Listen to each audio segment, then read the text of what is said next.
Media calibration. In this tutorial, you will learn how to calibrate the printer for your media. If your printer exhibits feeding errors like stopping in the wrong location or feeding a blank label between printing labels, perform a media calibration to correct these conditions. Open the printer. Verify the media sensor is in the correct location for your media. Close the printer.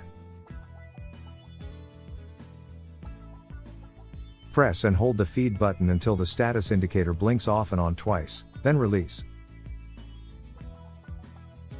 The product will slowly feed and measure several labels.